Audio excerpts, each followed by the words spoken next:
All right, so if you've been following my channel, you will soon come to realize that I have a profound love for odd little cars. They fill up my life, they make my heart sing, and I didn't really realize it until last week when somebody commented, "Why do you collect junk?" You know, all these cars that you see sitting out here on the line, and not that pickup, but even those ones that are restored, they all came from a really rough period. I mean, they were disposable cars. Most of them I saved from a scrapyard. I'm located near, I think, 10 scrapyards within a few miles of my shop. And I just see stuff going down the road. Sometimes I just look right out my door and there's a tow truck going to the junkyard at the end of the street, and it's got something on the hook that I'm like, wait a minute, where are you going with that? And of course they're going to crush it.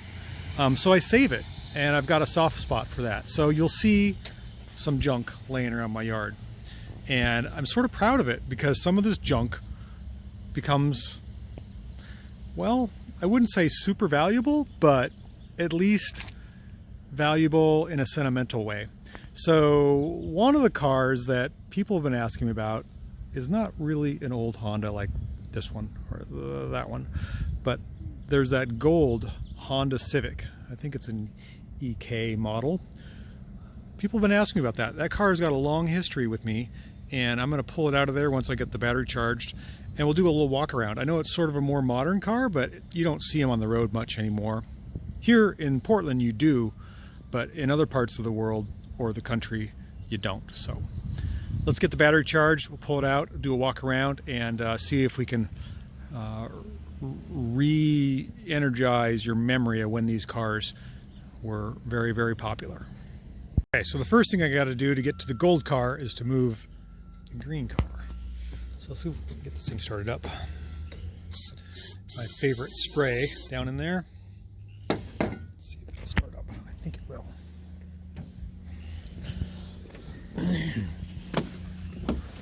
Of course, we're going to have to hotwire it.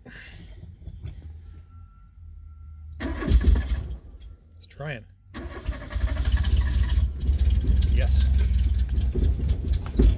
Come on, baby. Let's try again.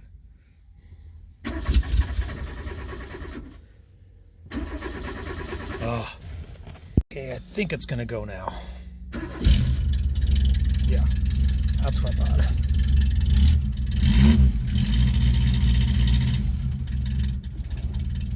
Okay, now that we've got the green car running, we can get over to our old Honda Civic DX hatch. Okay, so we got the green car out of the way. Now we can focus on the car of the day, which is this 1988 Honda Civic DX. Now, I may have said earlier that this is an EF hatch, but I don't think that's correct. I think the EF hatches came from Japan with the 1.6 liter engine. This has a 1.5, and I think it's considered an ED. It may sound a little funny, but it's an ED hatch, so it's, I don't know, lesser than an EF. So let's get it out of here and we'll do a little walk around, and I'll give you the backstory on this cool little 88 Honda Civic DX hatch that's an ED. We've got the battery charged up. It should fire up. Still taking, oh yeah, it should be fine. It has a Honda, original Honda battery in it. Let's see if we can clean it up and get it out of here. All right, so we're gonna dig this 88 Civic out of this little hole here. Let's see if I can shut the hood. Greenery around here. We'll see if we can clean up all the leaves. So the whole reason I'm doing this video on this car is that in one of my last videos, a commenter posted, "Why do you hoard so much junk?" So I guess that's the theme for the day. So he's in here. Starts up. Okay. So we're sitting behind the wheel of our 1988 Honda Civic DX. You can see it has no tachometer. Well, Oops. It has no tachometer on the factory gauge cluster. Hold on just a second, I gotta grab the phone. Okay, so we're back to work on our Honda. It's back in the car. I had to take care of a customer. Business before pleasure, they say. So we are sitting behind the wheel of our 88 Honda Civic DX. I think I was focusing here on the dash. This car does not have the factory tachometer because it is the DX model. No AC, no airbag in either the passenger or the driver location, no power windows, no power steering, manual shift, 5-speed, not a 4-speed. Some of them were 4-speeds, the really bare ones that had the vinyl seats. These have cloth seats here, if I can get the cloth inserts there. And let's see if we can fire it up. Yeah, there we go. And our aftermarket tach says it's idling about 1500 RPM and it runs smooth. Really nice. There's a little bit of mold here on our steering wheel. It's been sitting around for a while. Actually, there's a little bit of mold. A little bit of mold in the car, but not too bad. Let's back it up. Goes into gear. Ooh, kind of creaky.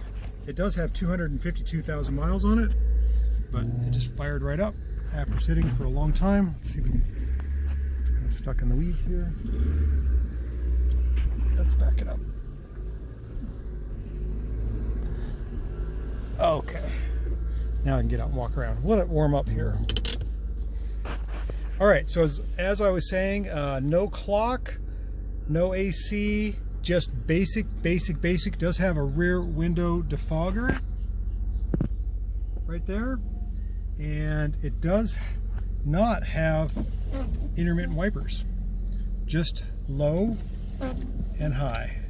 And it does have a rear wiper. And just manual vents, manual everything. Pretty cool little car. Has a little bit of sun faded damage there, sitting on the sun. Has the factory spoiler on the back. Should have popped the trunk to show you that. Maybe I'll do that in a second. It has a piece of rust in the exhaust pipe there. The tailpipe tip is a little rusty. That's what that rattle is. Let's pop the hood and check under the hood here.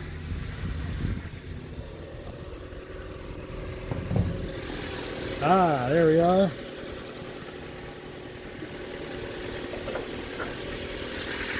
So this is the 1.5 liter engine with dual point fuel injection, which is sort of like a carburetor, but it just has a couple of fuel injectors right there where the carburetor would be, and that's what gives it the ED designation, is the 1.5 and carbureted. Cleaning this up a little bit and we'll go over how I came upon this car. All right, so we're continuing our review here of our 1988 Honda Civic DX, and I was going to tell you the backstory on this car. It's not that I hoard junk like one of the commenters say in the last video post, but I just hate sending this stuff to the scrapper. So this was a customer's car. I serviced it for many years. I think I started servicing in 1995. So this is an 88 to 95. So the car was 7 years old at that time. Still in circulation. There was thousands of them on the road. And then she got into an accident. Somebody hit her here in the fender. I put a new fender on it. I put a new clip on it. You can see I welded this part right here. This whole section got replaced. I think I might have replaced the control arm. And I put sticker flames on it at that time. And then I sold it to my brother. I bought it from my customer, sold it to my brother. He had it for another 20 years. And then I bought him another car when I deemed this one probably wasn't safe for him. And he needed an SUV with 4-wheel drive. So he gave me the car back, and I've had it now for a couple of years. And it's been sitting here. So I've been around this car since 1995. That's almost 25 years, I believe. maybe more. Yeah, about 25 years, I guess. So it's been a good little car. I don't know what to do with it. Don't really want to sell it because I've got lots of sentimental attachment. It is in great shape as far as no rust. It has a little bit of damage on the front. There's no rust. Saying, ooh, there's got some ants in the back. It's always nice. And there's a tarp in there. Look at that. It does have the factory package tray panel. The seats fold up. It's in pretty good shape. And it's just not something you see on the road anymore. Most of these are hot rodded up. They have a K-series, K-swapped engine or something very powerful, and they're used for drag racing because they're so light, and or they're just beat to heck and they're in the junkyard. So it's sort of a classic in a sense. Really kind of interesting and neat to have sentimental value and history with this old Honda Civic DX 1.5 ED series. Honda is what they call it. So there you go. There's the backstory. A couple people were asking. A couple people were making fun of me by hoarding junk, and there you go. I think I've got a customer pulling up, so I've got to attend to them. But thanks for watching. We'll catch you on the next one, and we'll see you later. Thank you. Bye.